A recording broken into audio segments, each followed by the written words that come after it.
नमस्कार दोस्तों। आइए आज सुनते हैं मालती जोशी जी की लिखी कहानी मन दर्पण। तो कहानी शुरू करते हैं दोस्तों। हर घर की कहानी कामों बेश एक सी होती है। थोड़ा प्रेम, थोड़ी खुशियाँ, जिम्मेदारियाँ और कुंठाएँ। कई झगड़े होते हैं, लालसाएँ, इच्छाएँ और सपने होते हैं। पूरे नहीं हो पाते तो कुढ़न पनपती है और परिस्थितियों का आक्रोश संबंधों पर उतरने लगता है। लेकिन फिर एक दिन अचानक संबंधों पर छाया कुहासा छटने लगता है। क्षितिज पर रोशनी की झीनी सी लकीर दिखने लगती है और मन की बंद खिड़कियां प्रकाश के अभिनंदन के लिए खुलने लगती हैं। मेरी ड्रेसिंग टेबल पर रखा हुआ वह लाल डिब्बा बार बार मुझे इशारा कर रहा था। ये उसे जानबूझकर वहाँ छोड़कर बाथरूम में घुस गए थे। वहाँ से निकलने के बाद चाय पीते हुए ये कुछ देर तक प्रतीक्षा करते रहे। फिर खुद ही बॉक्स मेरे आगे बढ़ाते हुए बोले, साक्षी का सेट देखा, कैसा लगा? मैंने उचटती सी निगाह डाली, उदासीन भाव से कहा, अच्छा है। साक्षी को पसंद आया? उसने अभी देखा कहाँ है, पहले माँ को दिखाना है। शालू, तुम माँ को दिखा लाओ ना, उन्हें अच्छा लगेगा। यह शुभ काम आप ही करें, मैंने तुनक कर कहा। मुझ पर ज़बरदस्ती शहादत न थोपें। वे कुछ देर एकटक मुझे देखते रहे, फिर धीरे से बोले, शालू, मैंने तुम पर ज़बरदस्ती नहीं की थी। तुम्हारे हाँ कहने के बाद ही मैंने तुम्हारी चीज़ को हाथ लगाया था। अगर कोई ज़बरदस्ती हाँ कहलवाना चाहे तो कहना ही पड़ता है। मैं सोचता था तुमने खुशी खुशी हाँ की। हाँ, खुश तो मैं थी ही। पिछले 6 सालों से मुझे एक छल्ला भी बनवा कर नहीं दिया है। ले देकर शादी में एक चीज़ चढ़ाई थी, वह भी ले ली। इससे ज़्यादा खुशी की बात क्या होगी? मैं जानता हूँ शालू कि मैं अब तक तुम्हें कुछ दे नहीं सका। इसका उलाहना भी बहुत बार सुन चुका हूँ, पर सच मानो, मैंने कभी यह दावा भी नहीं किया था कि तुम्हें सोने से मढ़ दूँगा। तुम्हारे पिताजी के सामने मैंने सारी स्थितियाँ स्पष्ट कर दी थी। मुझे पता था पापा यहाँ से अभिभूत होकर लौटे थे। बार बार कह रहे थे कि लड़का होनहार है, प्रतिकूल परिस्थिति में भी उसने राह बनाई है। उच्च शिक्षा प्राप्त करके इतनी छोटी उम्र में ही इतना बड़ा मुकाम हासिल किया है, आगे भी बहुत तरक्की करेगा। लेकिन पापा का यह सर्टिफिकेट इस समय उन्हें थमाने से मेरा ही पक्ष कमज़ोर होता। इसलिए भुनभुनाते हुए कहा, पापा पता नहीं किस बात पर रीझे थे। वे तो अपनी बला टालकर अलग हो गए, भुगतना तो मुझे पड़ रहा है। इसके बाद वह कुछ बोले नहीं, चुपचाप उठकर माँ के पास चले गए। मैं बैठी उस घड़ी को कोसती रही जब मैंने हार के लिए हाँ की थी। उस दिन वे परेशान थे, देर रात तक सोए नहीं, छत की ओर ताकते हुए चुपचाप लेटे थे। मैंने पूछा, क्या बात है, परेशान लग रहे हैं? कई सारी चीज़ें हैं यार, साक्षी की शादी जैसे समस्याओं का अंबार बन गई है। क्यों, अब क्या हो गया? रोज़ रोज़ की चिक है यार, नए फरमान हैं, नई फरमाइशें हैं। कल खबर भेजी है कि बारात में 500 लोग होंगे। 500 लोग उनके ही हो जाएंगे तो हमारे मेहमान कहाँ जाएंगे? हम तो पहली बार कुछ कर रहे हैं, सबको बुलाना तो पड़ेगा। 1000 लोगों का नुस्खा हो जाएगा। कैटरर 150 रुपये प्रति प्लेट ले रहा है। इसके अलावा मिलने के लिफाफों का बाकायदा ब्यौरा आया है। 21 रुपये से लेकर 501 रुपये तक की ग्रेडेशन है। अलग अलग रंग के लिफाफे होंगे ताकि घपला ना हो। फिर पूरा मेन्यू कार्ड भेजा है, जूस से लेकर आइसक्रीम तक सब दर्ज है। भूलने की गुंजाइश ही नहीं है। आज एक नया शिगुफा छोड़ा है। क्या? दूल्हे को मंडप में चेन अंगूठी देनी होगी। अजीब मंगते लोग हैं, सगाई में दी तो थी। वह सगाई की थी, यह शादी की होगी। मैं अभी साक्षी के सेट की जोड़ तोड़ बिठा रहा था कि नया खर्च आ गया। कुछ देर चुप रहे, फिर बोले, बुरा न मानो तो एक बात कहूँ। मैं एकदम डर गई।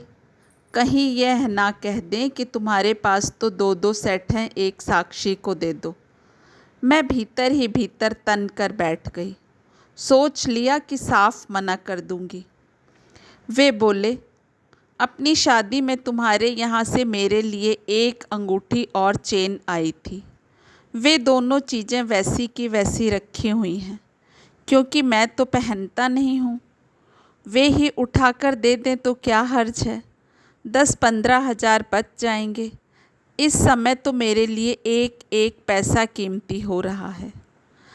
मैं बिफर पड़ी। नहीं, मेरे पीहर की चीज़ बाहर नहीं जाएगी। आप नहीं पहनते तो ना सही, बड़ा होकर अंशुल पहनेगा, पर माँ बाप की गाढ़ी कमाई को मैं ऐसे लुटने नहीं दूंगी। ठीक है, वे बोले, पर अपने माँ बाप की कमाई तो लुटा सकता हूँ ना। मतलब? वह मटर माला या चंद्रहार सा है ना, शादी में चढ़ाया था पर तुम्हें कभी पहनते नहीं देखा। वह मटर माला बहुत ओल्ड फैशन्ड है, पहनने का मन ही नहीं करता। ओल्ड फैशन तो होगी ही, माँ की जो है, एक यही तो बची थी, बाकी सब तो मेरी पढ़ाई की भेंट चढ़ गया। यह भी पता नहीं कहाँ सहेज कर रखी थी, ऐन बारात चलते समय निकाली कि अभी तो ऐसे ही पहना दो, फिर उसका जैसा मन होगा बनवा दूंगी। पर लगता है तुमने उसे उस लायक भी न समझा। मुझे घोर पश्चाताप हुआ। मम्मी ने कितनी बार कहा कि माला लेती या तुड़वा कर नया बनवा दूंगी, पर हिम्मत नहीं पड़ी। इनकी चीज़ थी, चुपचाप ले जाते संकोच होता था। अब उस पर हक जताऊंगी तो हास्यास्पद ही लगेगा। ये पता नहीं कहाँ खोए हुए थे, डूबती सी आवाज़ में बोले, सोचता था कि नौकरी लगते ही माँ का सोना गला व हाथ भर दूंगा। तब तक खुद सोना नहीं पहनूंगा, पर नौकरी को 8 साल हो चले, अब तक माँ के लिए एक छल्ला तक न बनवा सका। इस शादी के बाद 2-3 साल तक तो सोच भी नहीं सकता। मैं कुछ नहीं बोली, मुझे तो गुस्सा ही आ रहा था। मैं यूं ही भरी हुई बैठी थी कि साक्षी दौड़ी हुई आई और हुलस कर बोली, भाभी सेट बहुत प्यारा है, तुमने डिज़ाइन किया था? तुम्हें अच्छा लगा? थैंक्स, मैंने सपाट से स्वर में कहा। वह होश में होती तो चौंक पड़ती, पर अभी तो वह इंद्रधनुषी सपनों में खोई हुई थी। उसने ध्यान ही नहीं दिया। उसी उमंग के साथ बोली, भाभी लहंगे की ट्रायल के लिए आज जाना था ना, मैं तैयार हो जाऊं? आते हुए मैचिंग चूड़ियां व बिंदी भी लेते आएंगे। पार्लर वाली से अपॉइंटमेंट भी फिक्स करनी थी ना। साक्षी, आज तुम मुकेश भैया को लेकर चली जाओ प्लीज़, घर में इतना काम पड़ा है। फिर अंशुल भी सुबह से चिड़चिड़ा रहा है। घर में रख जाऊंगी तो माँ जी को तंग करेगा, साथ ले चलेंगे तो बाज़ार में परेशान करेगा। मुकेश वहाँ क्या करेगा भाभी? मैं प्रीति को फ़ोन करती हूँ, वह फुर्सत में हुई तो ठीक, नहीं तो आपको चलना पड़ेगा। अंशुल को अपन मैनेज कर लेंगे। वह सहेली को फ़ोन करने चली गई।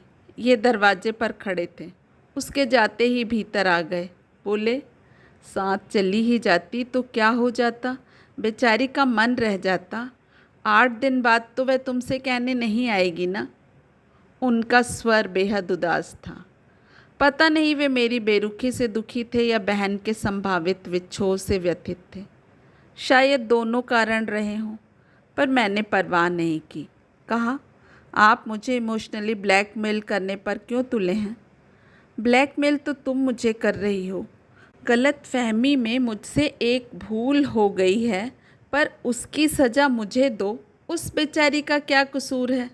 और देवी, तुमसे हाथ जोड़कर विनती है कि उसे यह कभी पता न चले कि मैंने तुम्हारा हार तुड़वा कर उसका सेट बनवाया है। क्यों? जानकर उसके आत्मसम्मान को ठेस लगेगी। क्या वह परिस्थिति से वाकिफ़ नहीं है? वह आपकी परेशानी नहीं देख रही है?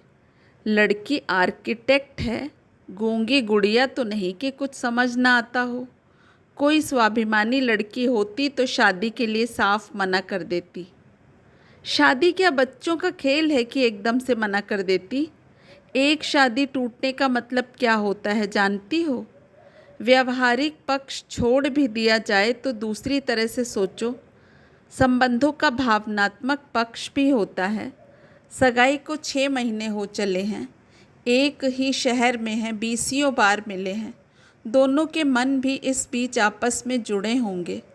उन्हें अलग करना क्या इतना सहज है? उसके ससुराल वाले दुनिया से अलग तो कुछ नहीं कर रहे हैं। हर शादी में कामोबेश यही सब होता है। अब वह हम पर भारी पड़ रहा है, यह बात अलग है। ठीक है, आज से मैं आपकी किसी बात में दखल नहीं दूंगी। आप भी मुझसे ज़्यादा आशा नहीं रखेंगे। जो मेरा कर्तव्य है वह मैं पूरा करूंगी, इससे ज़्यादा कुछ नहीं बस। उस दिन से मेरा असहयोग आंदोलन प्रारंभ हो गया। शादी को 8 ही दिन बचे थे। घर में मैं अकेली बहू थी। माँ दिन में 10 बार मुझसे कुछ न कुछ पूछती। मैं जैसा आप ठीक समझें या जैसा आप चाहें, जैसे जुमलों में उत्तर देती। पहले तो वह इसे शालीनता समझी, पर जब मैं साक्षी के साथ भी वैसे ही पेश आने लगी तो वह सतर्क हुई। बोली, महेश, क्या बात है? बहू उखड़ी उखड़ी लग रही है। ये बोले, माँ, इस समय तुम सिर्फ साक्षी पर ध्यान दो, हमें हमारे हाल पर छोड़ दो। इतनी जिम्मेदारी आने से शालू क्या, मैं भी बौखला गया हूँ। शादी के बाद सब ठीक हो जाएगा। लेडीज संगीत के दिन घर में खूब रौनक लगी रही। अड़ोस पड़ोस दूर पास के रिश्ते की सारी औरतें आईं और खूब बन संवर कर आईं। साक्षी की सहेलियों ने तो फैशन परेड ही कर डाली थी, लेकिन मैं वैसी ही घूमती रही। माँ जी ने 2 बार टोका तो साड़ी बदल ली। वे बोली, कुछ पहन तो लेती। पहने तो हूँ, मंगलसूत्र हैं, चूड़ियाँ हैं, अंगूठी है, टॉप्स हैं, और क्या पहनूँ? ये तो तुम रोज़ ही पहनती हो, कुछ और पहन लो ना। ठीक है माँ जी, अब यहाँ किसे दिखाना है? कहते हुए मैं रसोई में घुस गई और पूरे समय वहीं बनी रही। बाद में साक्षी मुंह फुलाकर बोली भी, भाभी, मेरे लिए तुम एक गीत नहीं गा सकती थी? पूरे दिन किचन में घुसी रही। अरे किचन में भी तो कोई चाहिए था, नहीं तो माँ जी कैसे एंजॉय कर पाती? माँ जी ने कितना एंजॉय किया होगा वही जाने। भात लेकर भाभी आई थी। भाई साहब तो विदेश सेवा में थे, हमेशा की तरह बाहर ही थे। भाभी ही नूपुर और नीलेश को लेकर आई थी। खूब अच्छा सामान लाई थी। माँ जी के लिए कोसा की साड़ी और चांदी का गिलास, दोनों भाइयों के लिए सूट लेंथ, साक्षी के लिए बनारसी साड़ी और सोने के झुमके, मेरे लिए बनारसी साड़ी और मोतियों का सेट देखकर मैंने हुलसते हुए कहा, भाभी, ये आपने अच्छा किया, कम से कम कुछ पहनने को तो हो गया। इन्होंने दबी ज़ुबान से कहा भी, क्यों मेरी इज्जत उतारने पर तुली हो, पर मैंने ध्यान ही नहीं दिया। शादी में वही सेट पहने रही। भाभी ने कहा भी, शालू, तुम्हें सेट पसंद आया, यह देखकर खुशी हुई, पर अब रिसेप्शन में तुम कुछ दूसरा पहन लो। मैंने कहा, नहीं भाभी, मेरे क्रीम कलर के लहंगे के साथ यह मैच कर रहा है। मेरी जिद देखकर भाभी का माथा ठनका। धीरे से फुसफुसा कर बोली, मैं अपना निकाल दूं, पहनोगी? पर मैं अपनी जिद पर अड़ी रही। शादी सानंद संपन्न हो गई। सुबह 6 बजे साक्षी की विदाई हुई। जाते समय फूट फूट कर रोई। मेरे गले लगकर बोली, भाभी, मुझसे पता नहीं कहाँ क्या गलती हो गई, पर मुझे माफ़ कर देना, और हाँ, माँ का ख्याल रखना। उस क्षण तो मेरी भी आंखें भर आई थी। सब कुछ समेटने के लिए ये तो कुछ दोस्तों के साथ हॉल पर ही रुक गए। बाकी हम सब 8 बजे घर लौट आए। सब रात भर के जगे थे, जिसे जहाँ जगह मिली सो गया। मैंने महाराजन को दोपहर के खाने का मेन्यू समझा दिया और भाभी को लेकर कमरे में आ गई। आपसे तो ढंग से बात ही नहीं हो पाई भाभी। फिर शाम को तो आप चली ही जाएंगी, आइए थोड़ी देर बैठते हैं। कहते हुए मैंने दरवाज़े की चिटकनी लगा दी। फिर मैंने अलमारी से दोनों सेट निकाल कर उनके हाथ में दिए और कहा, भाभी ये चीज़ें मम्मी को संभलवा देना, मैं यहाँ रखना नहीं चाहती। भाभी बोली, सेट सलामत थे ना, फिर पहने क्यों नहीं? मैं तो पता नहीं क्या समझ बैठी। तभी दरवाज़े पर दस्तक हुई। खोल कर देखा मुकेश था। उसकी आंखें जागरण से और रोने से लाल हो रही थी। चेहरा एकदम सूख गया था। रुआंसा होकर बोला, भाभी माँ को कुछ समझाओ ना, बहुत रो रही हैं। मैंने कहा, उन्हें रो लेने दो भैया, ये रुलाई उन्होंने पता नहीं कब से रोक रखी है। साक्षी के सामने वे मन पर काबू किए रहीं, अब उन्हें जी भर कर रो लेने दो, हल्की हो जाएंगी। बार बार कह रही हैं कि मेरी बेटी बहुत दुखी मन से गई है।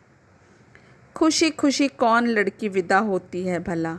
शादी में सब लड़कियां रोती हैं। अब शाम को आएगी तब देखना कैसा खिला खिला चेहरा लेकर आएगी। शाम को दीदी आ रही हैं? हाँ, वे लोग सुबह गोवा जा रहे हैं ना, इतनी सुबह आना नहीं हो पाएगा, इसलिए शाम को माँ से मिलने आएगी। मैंने जमाई बाबू को जता दिया था कि बिना मिले मत जाना। मुकेश गया तो मैंने दरवाज़ा बंद कर लिया। भाभी बोली, शालू थोड़ी देर को चली ही जाती, माँ जी को सांत्वना मिल जाती। मैं क्या सांत्वना देती भाभी, पूरा घर मेरे कारण ही तो दुखी है। मैंने भाभी को पूरी रामायण सुना दी। वह गंभीर होकर सुनती रहीं, फिर बोली, शालू यह ठीक नहीं है, तुमने ज़्यादती कर दी। छोटी सी बात का इतना बड़ा इशू बना लिया। ये छोटी सी बात है भाभी, 6 साल में एक छल्ला बनवा कर नहीं दिया और उल्टे मुझसे मेरी चीज़ मांग ली, गुस्सा नहीं आएगा? गुंजाइश नहीं रही होगी, नहीं तो किस पति का मन नहीं होता। महेश जी पर जिम्मेदारियां भी तो कितनी हैं। तो शादी करने की इतनी जल्दी क्या थी, आराम से करते। वे हमारे दरवाजे नहीं आए, हम ही बार बार उनकी चौखट पर गए थे। शिकायत तो तुम्हें अपने माँ बाप से होनी चाहिए। मुझे हमेशा यही तो आश्चर्य लगता रहा कि पापा मम्मी आखिर क्या देख कर रीझे थे। देखो, पापा तो लड़के पर रीझे थे, बार बार कह रहे थे कि लड़का तो बहुत होनहार है, बहुत तरक्की करेगा। पर असली मुहर तो मम्मी जी ने ही लगाई थी। तुम्हें तो मालूम है उनकी मर्जी के बिना उस घर में पत्ता भी नहीं हिलता। और मम्मी जी का क्या उसूल है जानती हो? बेटी छोटे घर में दो ताकि उसका दबदबा बना रहे, बहू छोटे घर से लाओ ताकि उस पर दबाव बना रहे। 2 दिन से देख रही हूँ, जिस तरह निर्द्वंद व आक्रामक होकर राज कर रही हो, उसे देखकर लगता है मम्मी जी की थ्योरी सही है। पर भाभी, आपका घर तो छोटा नहीं था, बल्कि हम लोगों से सवाया ही था। लेकिन रूप गुण शिक्षा दीक्षा में मैं तो तुम्हारे भाई के समकक्ष नहीं थी ना। और ये बात इतनी बार इतनी तरह से सुनाई गई कि मैं कभी सिर ही नहीं उठा सकी। मम्मी जी के तो दोनों हाथों में लड्डू थे, दान दहेज भी खूब मिला और बहू भी दब कर रही।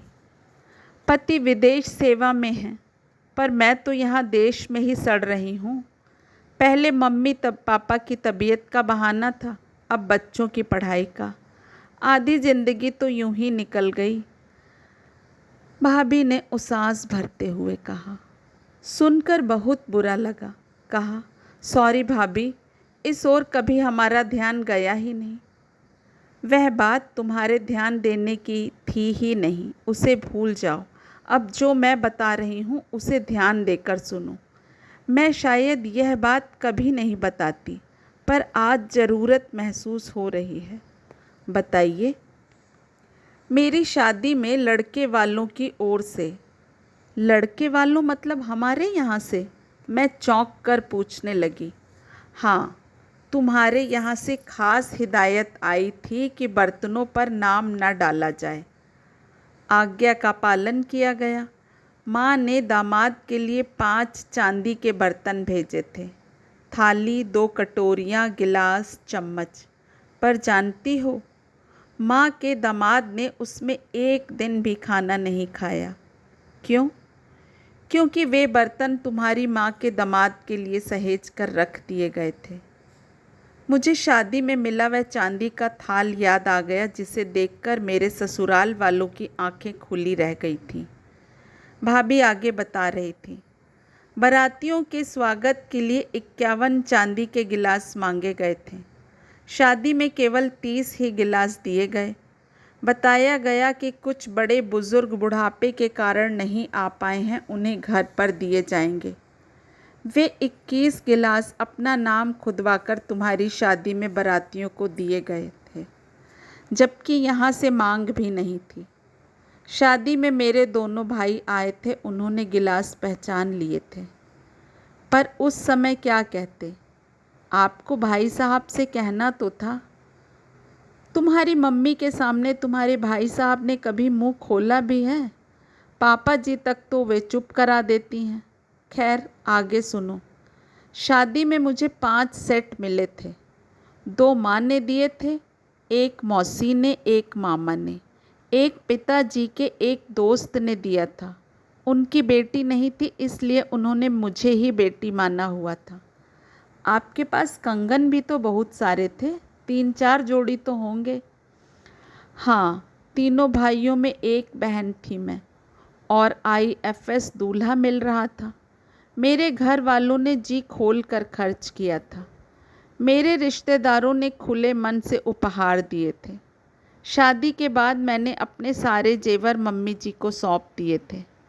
तीज त्योहार पर या शादी ब्याह पर वे ही निकाल कर देती थी और बाद में वापस रख देती थी। अब तक यही क्रम चल रहा है। आपने अपने लिए एक और लॉकर क्यों नहीं लिया? मम्मी ने मुझे तो शादी के तुरंत बाद ही यहाँ एक लॉकर ले दिया था। बहू व बेटी के लिए आचार संहिता अलग अलग होगी।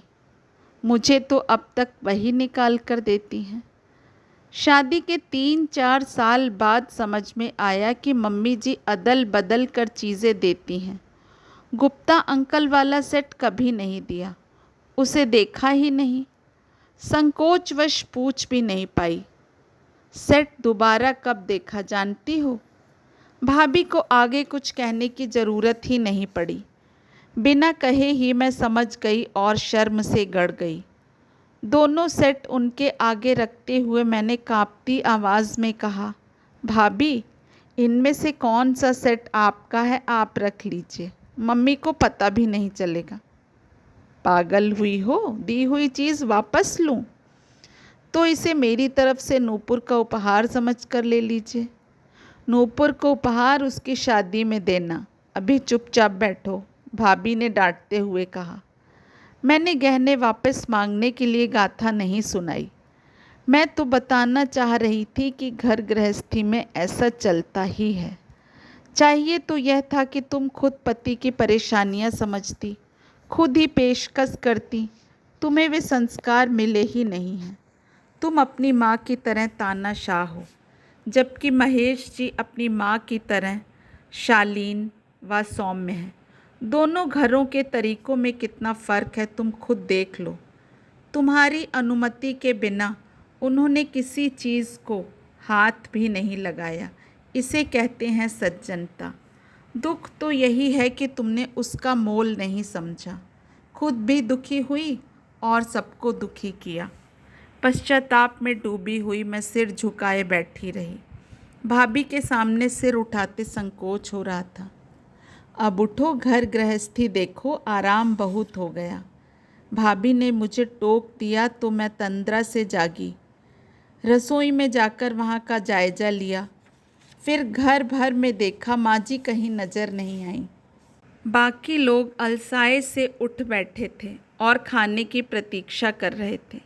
आंगन में झांक कर देखा, एक झलंगी सी खटिया पर माँ जी बैठी हुई थीं। अगल बगल बेटे चुपचाप गमगीन। मैं कुछ क्षण असमंजस में रही, फिर दनदनाती हुई वहीं पहुंच गई। इस खाट का आज ही कल्याण कर देंगे, मैंने कहा। 2 घड़ी धूप में सुस्ताने लायक भी नहीं रहेगी। और माँ जी आप उठिए तो, थोड़ा सा भी मुंह में कुछ डालिए और मेरे कमरे में जाकर सो रहिए और 4 बजे तक बाहर आने की ज़रूरत नहीं। चाय लेकर मैं खुद जगाने आऊँगी। शाम को साक्षी मिलने आएगी तो चेहरा फ्रेश लगना चाहिए। मुकेश, तुम्हारी दीदी तो अब चली गई। तुम्हारी बहू के आने तक अब तुम्हें ही मेरा हाथ बटाना है। चलो मेरे साथ खाना लगवाने में मदद करो। 4 बजे से मेहमानों के जाने का सिलसिला शुरू होगा। खाना नहीं हुआ तो तुम्हारे भैया घड़ी भर आराम भी न कर पाएंगे। कमर में पल्ला खोस कर मैं रसोई में लौट आई। मेरी पीठ में आंखें नहीं थीं, पर मैं साफ देख रही थी कि मेरा फरमान सुनकर तीनों माँ बेटों के चेहरे पहले तो आश्चर्य से और बाद में संतोष से भर उठे थे। दोस्तों, आशा करती हूँ कहानी मन दर्पण आपको पसंद आई होगी। अपना कीमती समय देने के लिए आप सभी का आभार। अपना साथ इसी प्रकार मेरे साथ बनाए रखिए। कल फिर एक कहानी के साथ मिलेंगे। आपका समय शुभ हो। नमस्कार।